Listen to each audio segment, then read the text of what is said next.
I like how last week we got Creed 3 and this week we're getting Scream 6, and they're both Roman numerals. I just like that coincidence.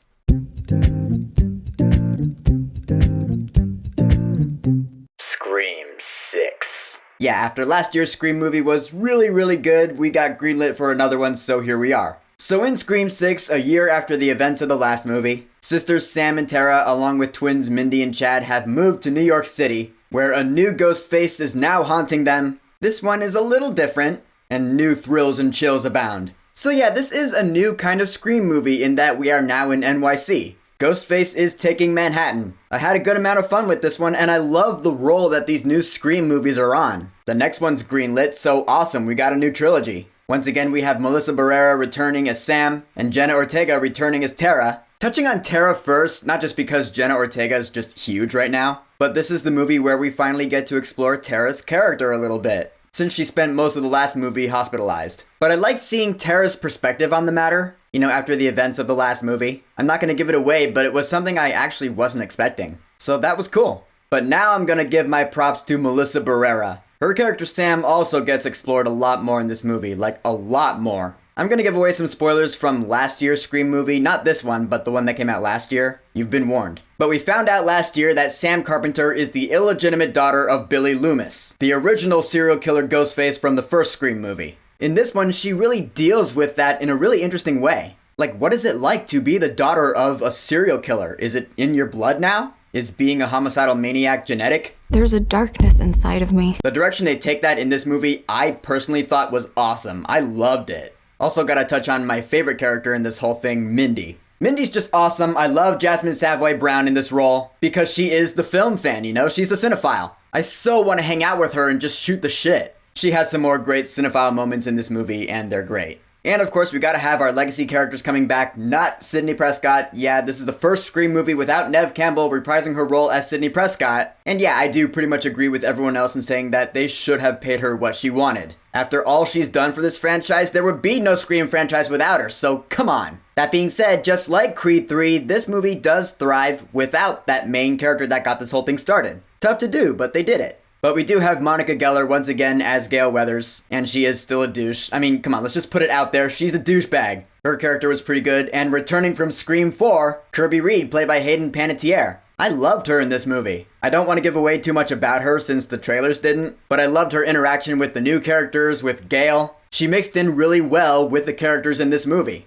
Now, one thing that this movie got really right is what a Scream movie's supposed to get right, and that is the feeling of, oh, how did Randy put it? Everybody's a suspect! Oh, that's right. Throughout this entire movie, I didn't trust anyone, and I'm sure that's how you're supposed to watch these movies. You got your characters that you know, you got new characters. Which one of them is the Ghostface killer? Maybe a character that we know that we think we might trust from the last movie, maybe they snapped in this one and became a killer. You don't know. I really like that, it keeps you on your toes. Also, the feeling that no one is safe. That's another great thing about these Scream movies. So many franchises, you know that, like, your main characters, they are safe. They're not gonna die because they're the main characters. Like in Infinity War, I knew Tony Stark wasn't gonna die, even after being stabbed by Thanos. In Scream 6, I don't know, maybe Sam could die in this one. Maybe she could get stabbed. Maybe Tara could die, you don't know. It's a Scream movie, nobody's safe. I really love that. Even the legacy characters aren't safe, as we learned in the last movie. And what are they not safe from? The brutal kills of Ghostface. I will say, the kills in this movie are more brutal and more innovative than the ones in the last movie. Quite a few times in this one I was like, oh my god, oh they did that, oh they made it hurt. Twist the knife, oh man. It was awesome. As someone who was kind of let down by the lack of creativity in the kills in the last one, I'll say this movie made up for it. Props to that, and props to Roger L. Jackson for being the voice of Ghostface throughout this entire franchise. There's just something so iconic about his delivery that I touched on in my review of the last movie, so I don't want to sound too repetitive here, but we just know that he will continue to be the voice of Ghostface for as long as this franchise keeps going, which really could be a long time. Because these movies have always been about commentary on the state of the entertainment in the movie industry, which is ever changing, so the Scream movies can always touch on that. It's quite brilliant, truly. One thing about this one in particular, though, is that it does feel a little self-indulgent with, they show the whole, Ghostface shrine in the trailer. And at times I felt like this movie loved itself a little too much. Like, yeah, look how awesome Scream is, or Stab, or whatever you want to say. Stab is like the movie within a movie, in the Scream franchise. I do get that this is the 6th installment, and so the franchise has reached the point where it can love itself. Doesn't change the fact that, at least to me anyway, it did feel a little self-indulgent.